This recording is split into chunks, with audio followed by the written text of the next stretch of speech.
senhores, vamos falar de nutrição para citros de mesa. Ele que é pesquisador científico do Centro de Citricultura Silvio Moreira, Instituto Agronômico IAC, engenheiro agrônomo formado pela Exalc USP, doutor em ciências, pesquisador visitante na University of California Davis, já publicou mais de 60 artigos científicos, mais de 20 capítulos de livros, é um dos editores do Boletim 100. Senhoras e senhores, vamos receber ele, pesquisador da CCSM, Rodrigo Boareto.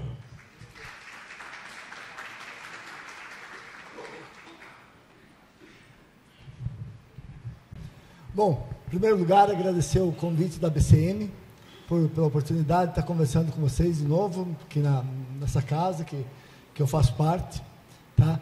E pediram para mim, deixaram relativamente o tema aberto para falar sobre nutrição para citros de mesa. E aqui eu acabei selecionando alguns tópicos que eu achei que ficaria legal na apresentação e ficaria bacana a gente estar conversando hoje, tá? Vou passar aqui. Perdão.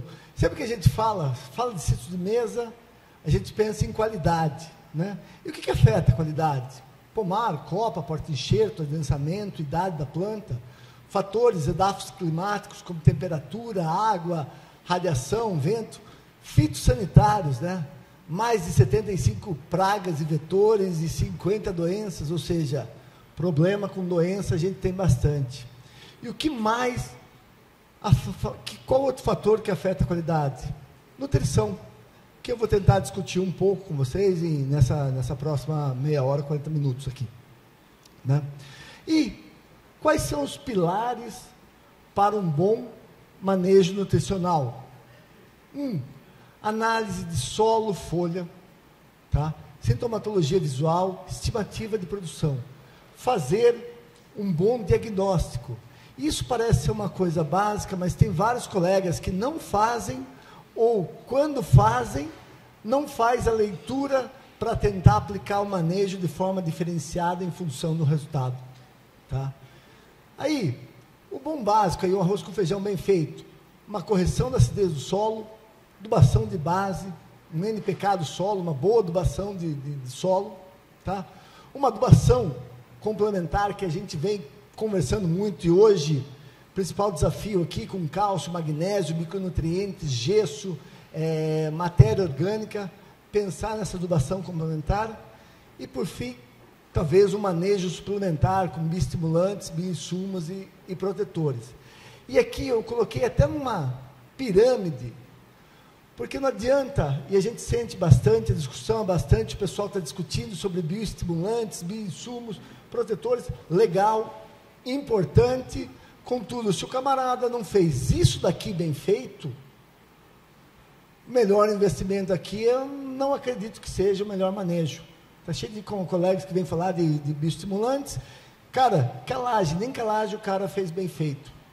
Eu acho que tem algum erro nesse sistema, tá? Eu não considero o melhor manejo. Mas, entrando em nutrição e qualidade de fruto, né? A gente tem um ensaio bastante clássico aqui, que foi do Disseu e do Quágio, doses de nitrogênio e potássio e produtividade por hectare.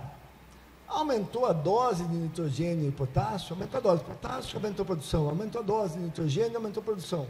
Boareto, isso é algo lógico, sim, é algo, faz todo sentido, algo lógico, mas o que acontece com um aumento de produtividade, com tamanho de fruto? Eu aumentei a dose de potássio, eu aumentei o tamanho de fruto. Legal. E agora nitrogênio? Eu aumentei a dose de nitrogênio, eu reduzi tamanho de fruto. Bom, mas como você reduziu o tamanho de fruto e aumentou produtividade? O que aconteceu aqui? Você aumentou quantidade de frutos por hectare, tá? Aumentou muito a dose de nitrogênio, você vai ter mais frutos por planta, contudo frutos de menor tamanho. E daí, isso é bom ou é ruim? Aí a famosa resposta que todo agrônomo tem que dar é o famoso depende. Depende do... acho que o agrônomo responde, depende, você tem um tempinho para pensar, você tem um tempinho para ver para onde vai, né? E veja esse trabalho, número de frutos por pé e peso individual do fruto. Isso para mandarinas, para tangerinas, para laranja, para grapefruit.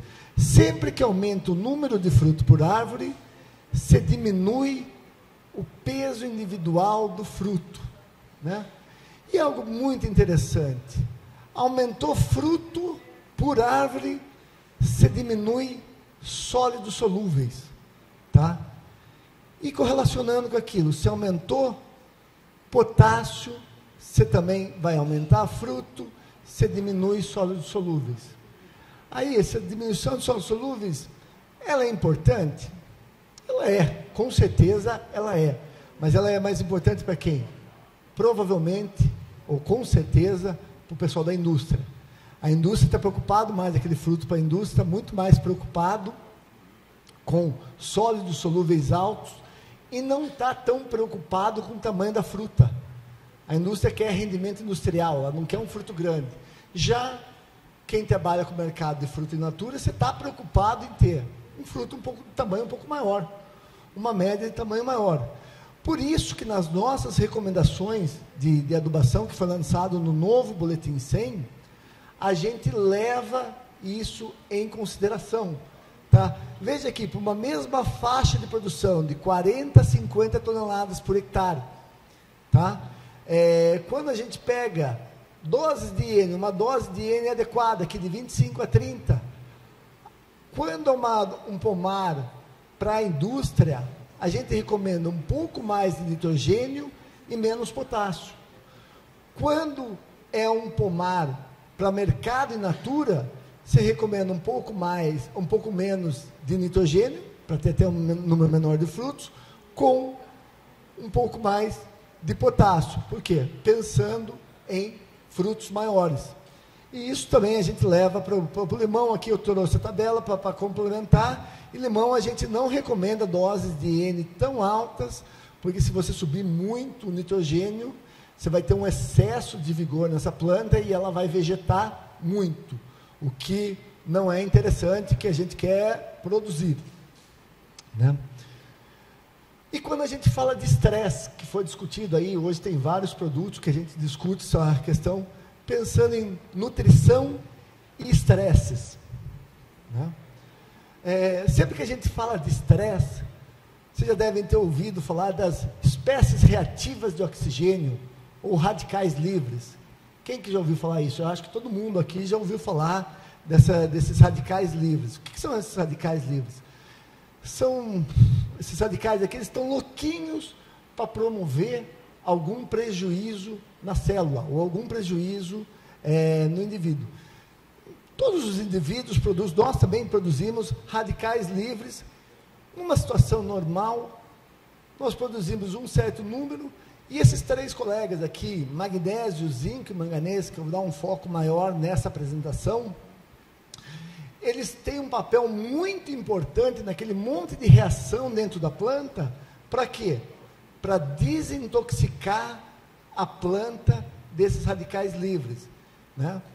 Isso se produz numa situação normal, se produz uma certa quantidade, mas numa condição de estresse por pragas, doenças, por questão de temperatura alta ou até mesmo baixa, falta de água, a planta produz muito mais desses radicais livres, e talvez essa turma aqui tenha que trabalhar mais, tá?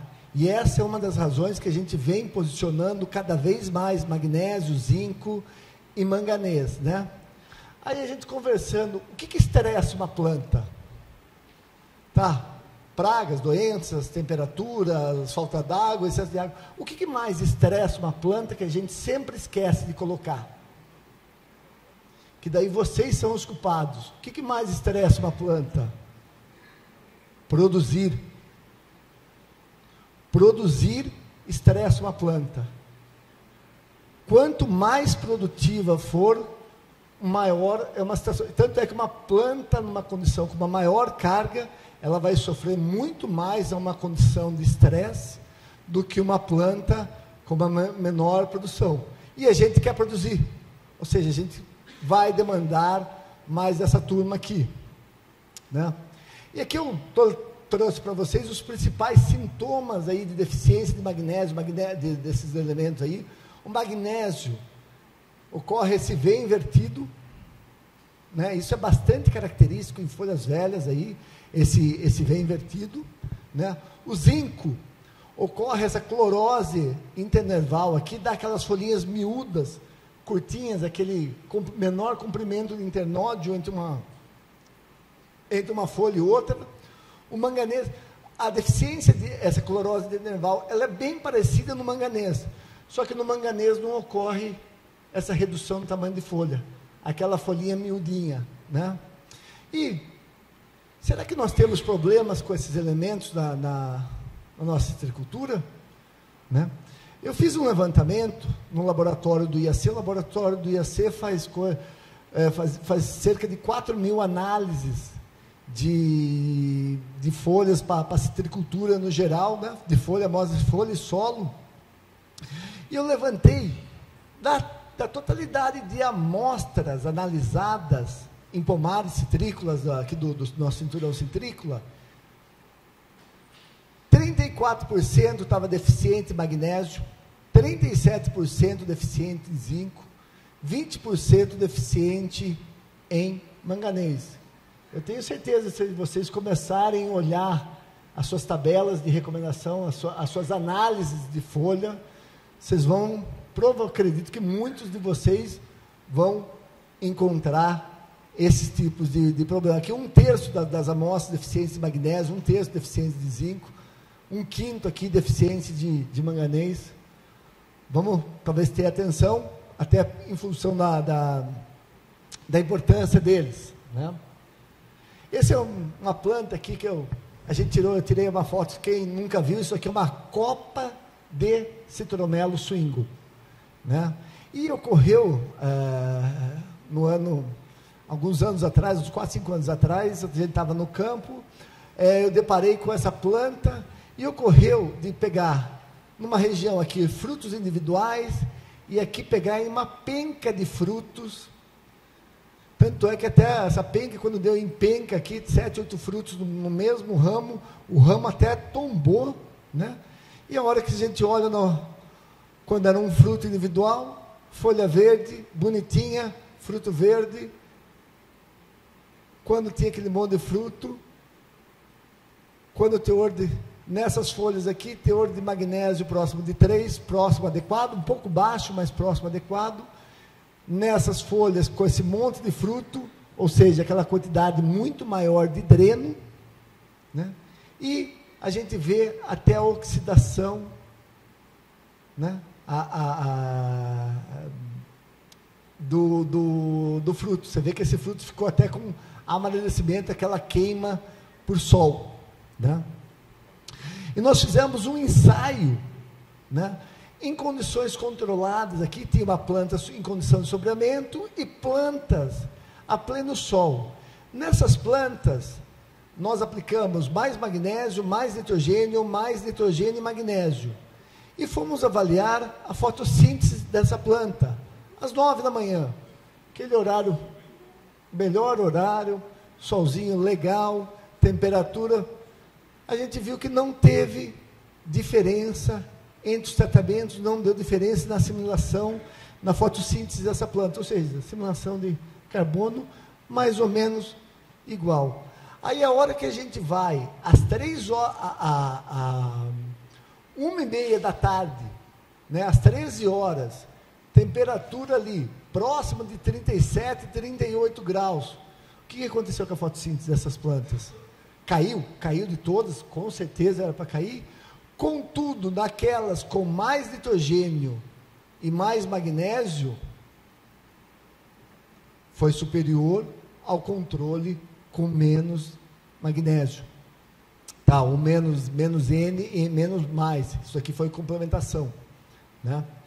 E nós fizemos um trabalho, e eu estou apresentando um dos resultados e eu venho, acho que a gente tem uns 7 ou 8 ensaios, condições diferentes, e todos vêm apresentando respostas bastante similares com a aplicação de magnésio, tanto no solo quanto na folha, né? Isso daqui é média de 4 experimentos, 4 anos consecutivos, tá? Em 4 regiões diferentes, 4 locais diferentes, né?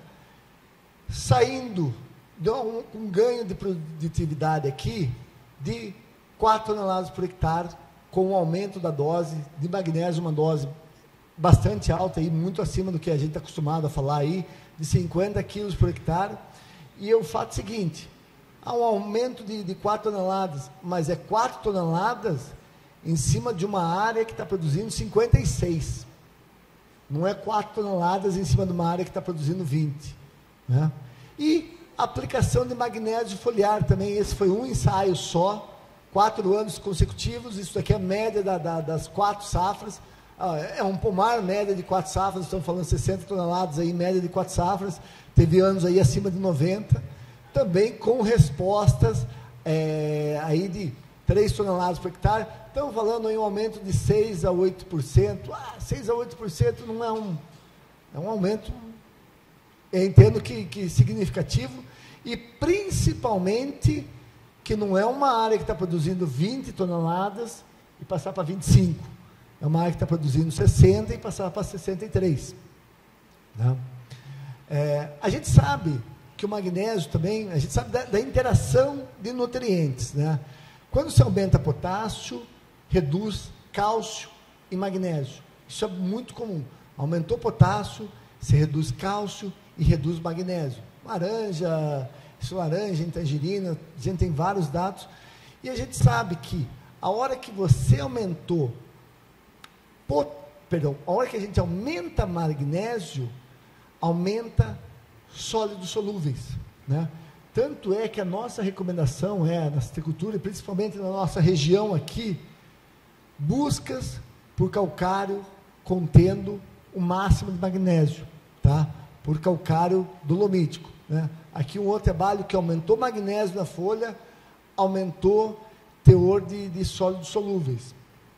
Eu costumo falar que a gente aprendeu, quem fez agronomia, aprendeu nas escolas de agronomia, como se resolve magnésio? Com calcário. Cálcio, magnésio, se resolve com calcário. E aí está correto, se resolve com calcário. Contudo, nesses novos patamares de produtividades que nós estamos indo, em uma citricultura cada vez mais expostas a condições climáticas adversas, talvez esse magnésio, ou quase com certeza, esse magnésio da calagem não vai ser suficiente para atender toda a demanda da planta, tá? Sendo fundamental aí, a gente está complementando ele com outras fontes. Agora, entrando em zinco, que foi um trabalho que nós comparamos 2 fontes de zinco, um sulfato e uma suspensão concentrada de zinco. Analisamos o teor de zinco da folha, em ambas as situações, e a gente viu até o sulfato um pouquinho maior do que o óxido, que é uma suspensão, um pouquinho maior, né? Mas aí tem muita discussão, será que esse zinco que foi aplicado na folha, ele entrou ou não entrou? Ou ele está só aderido na superfície da cutícula? Nós fizemos algumas análises naquelas enzimas relacionadas ao papel de desintoxicação, da defesa antioxidante da planta. E o que a gente viu? Para ambas, tanto para o zinco, sulfato, quanto para o óxido, lá embaixo, quanto maior essa branquinha aqui, maior a expressão da enzima, maior a atividade dessas enzimas. Tá? Aumentou a dose de zinco, aumentou a atividade, diminuiu a dose, ou aumentou quando nós usamos alguma dose bastante altas, se até diminuiu, porque já entrou numa condição até de toxicidade para a planta. Né? Mostrando aqui, tá, essas suspensões concentradas podem também ser uma estratégia aí de manejo. Né? Aqui foi um trabalho que a gente comparou também 4 safras, somas de 4 safras, 4 tratamentos. aplicação de zinco, sem zinco, controle, uma fonte de nitrato, sulfato e EDTA, aplicado via fertirrigação. A gente viu que o EDTA performou melhor quando aplicado via fertirrigação. Contudo, quando nós fomos para esse mesmo trabalho, nós conduzimos também a aplicação via foliar, né? E o que a gente viu? Tanto a fonte nitrato quanto a fonte sulfato performaram aí até semelhante. Aqui no caso até tem ao nitrato nós utilizamos uma dose um pouco menor por risco de queima, então tem uma metade da dose tem um viés aqui, né? Mas mostrando a importância de ganhos aí de 7 a 9% do aumento de produtividade, tá? Com ou sem zinco, comparando o trabalho aqui sem zinco com zinco, mostrando a importância aqui de um bom manejo com micronutrientes que a gente vem preconizando muito na nossa citricultura, né? Cobre, né? Falei um pouco. Qual que é o grande problema? Cobre hoje é um problema para a gente?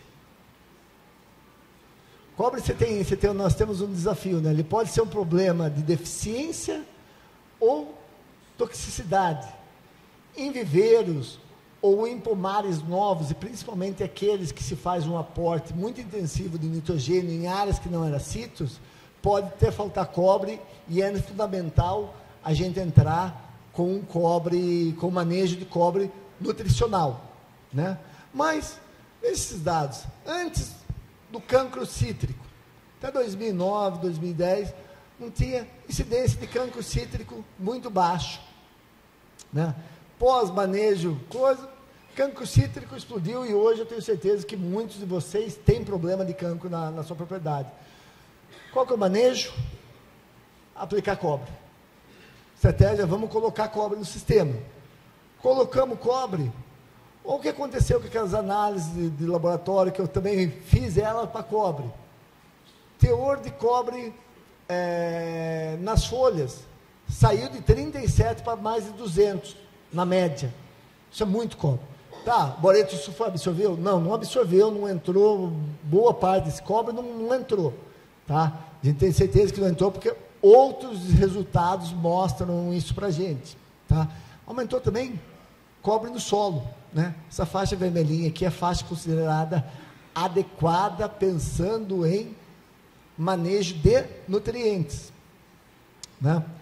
E o que a gente foi? A gente estudou bastante sobre isso. Eu vou trazer os dados aqui bastante resumidos e simplificados. Esse aumento de cobre em algumas áreas provocou aqui redução na produção de biomassa da planta de até 20%. E os maiores danos estão aonde? Sistema radicular. Às vezes você vê aquela planta travada, você não sabe o que é. Dá uma olhada no seu cobre, vê se você está com um cobre aí acima de 400, 500. Você vê que, esse pomar não sai, esse pomar não... né? E, se a gente tem esse problema com cobre, como que a gente pode mitigar esse estresse ou minimizar esse estresse com cobre, né? Correção de pH do solo. Legal. Isso é fácil de trabalhar. Teor de argila. Aumentar a argila. Não, isso é escolher a área, não tem muito o que fazer. Matéria orgânica.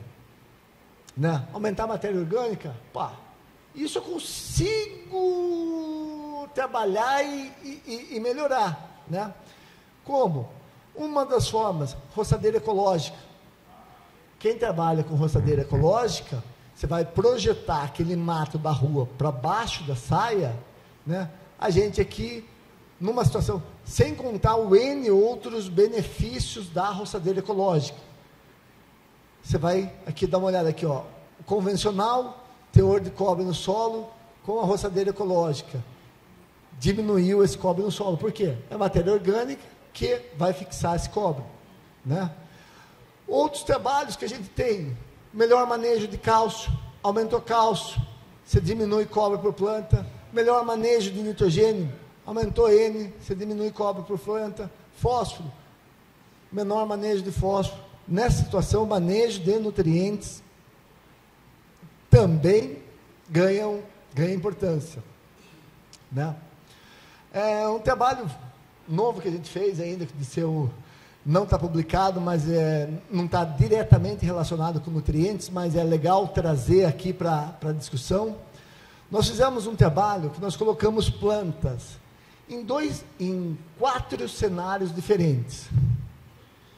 Dias com temperaturas aí na média de 33, e com noite fria, 19, ou noite quente, 30 graus.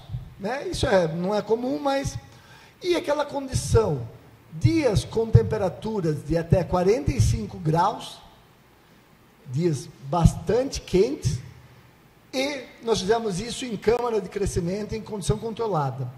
E, na mesma condição, noites frias ou noites com temperaturas mais quentes. E o que a gente viu aqui? Sempre que teve noites quentes, aumentou respiração noturna, aumenta respiração noturna da planta, né? E o que ocorre? Noites quentes aumentou, ou melhor, reduziu a assimilação líquida de CO2, ou seja, reduziu o acúmulo de CO2 da planta, o acúmulo de açúcar da planta. A planta precisou respirar mais, né? Reduziu o acúmulo da planta. E a hora que a gente olha aqui,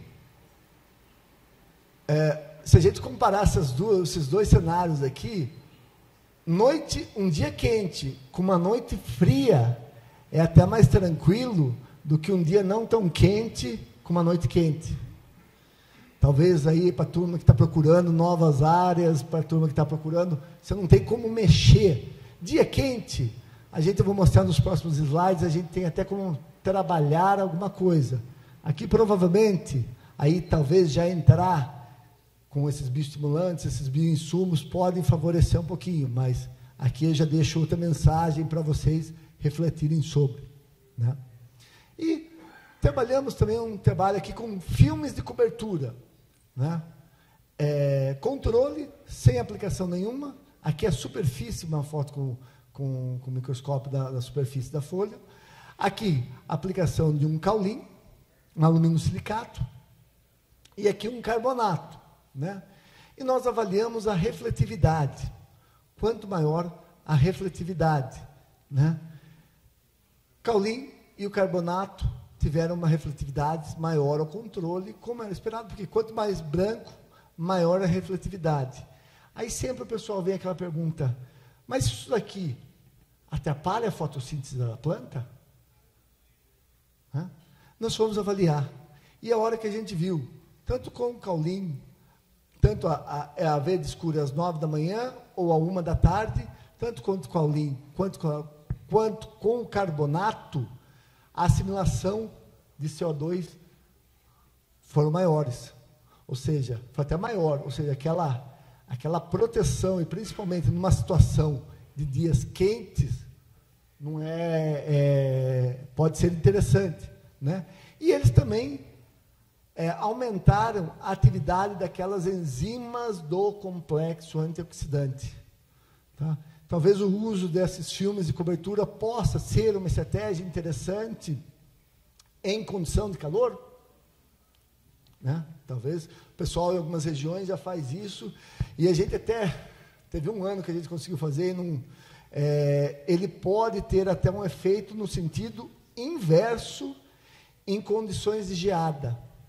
Nós fizemos um teste aqui, num dia que, foi em 2002, acho que no meio da pandemia ali, que deu aquele dia, que deu a primeira geada, aí nós tivemos aquela semana de citricultura online, foi 21, tivemos a semana de citricultura online, aí veio um pesquisador, parceiro nosso lá da Espanha, ele, conversando com ele sugeriu, mas eu acho que ele não tinha entendido a pergunta em português, ele sugeriu, por que eu não usar um filme protetor? E nós fizemos um teste, só que o aluno fez no dia seguinte, que tinha uma previsão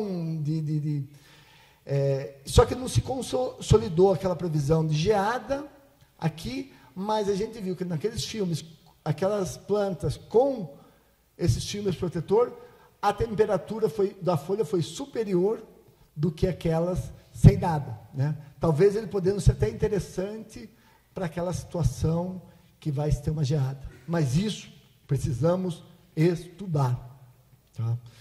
Só que para isso precisamos ter geada, o que torcemos para que não ocorra, né? Bom, nutrição e sanidade, né? Aí vem a maior concentração de cálcio, tá? Pode aumentar a resistência das plantas às doenças, né?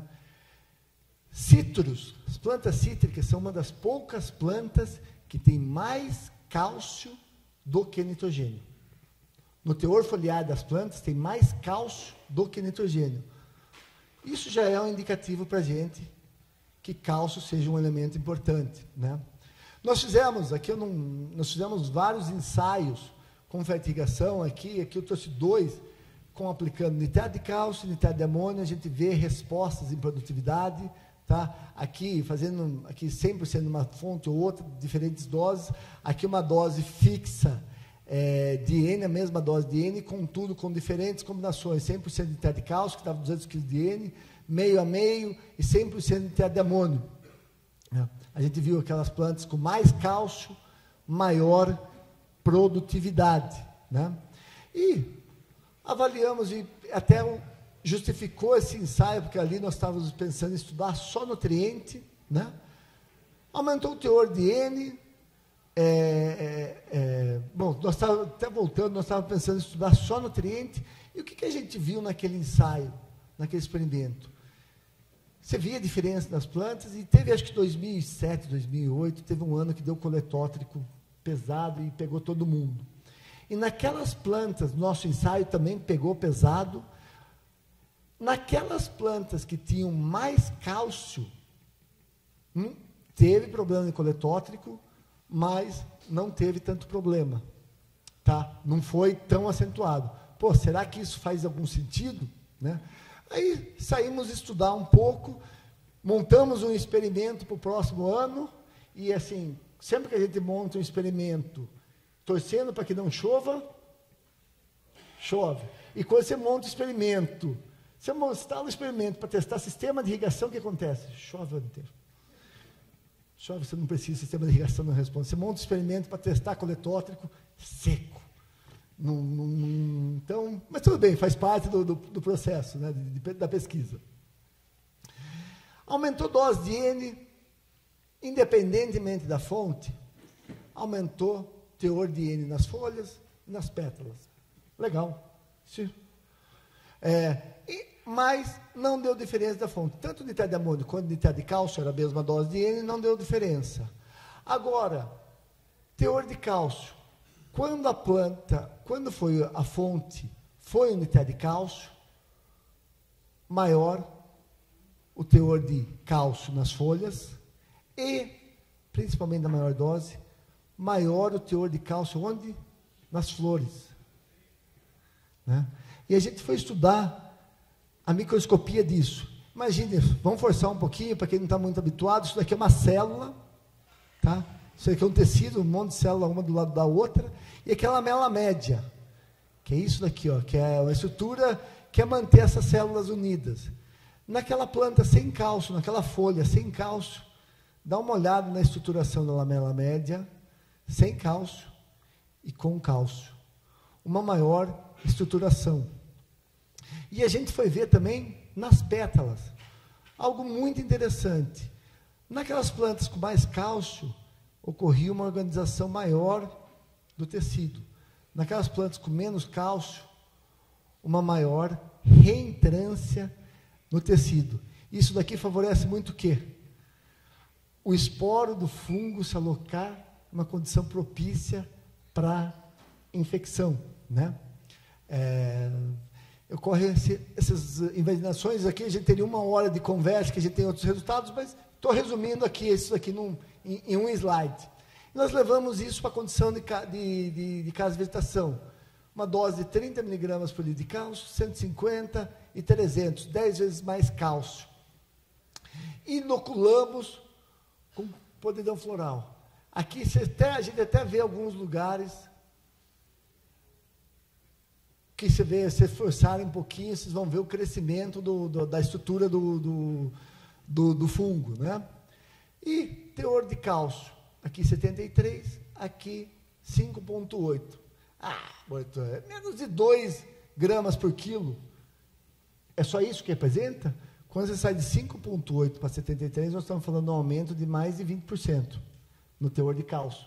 Aí não é 1 grama, é esse aumento. E o que a gente viu de resultado interessante? A incidência e severidade da doença. Ele saiu de 22 para 42. É aquela coisa, eu vou poder parar de fazer o controle, o manejo fitossanitário? Com certeza não. Mas isso daqui é mais um tijolinho na minha construção? Pode ser, tá? Pode ser. Teve uma redução, né? Isso a gente viu também para murcote. Também o mesmo desenho, diferentes doses. Isso daqui é a severidade da doença. 2 anos consecutivos e foi feita a aplicação.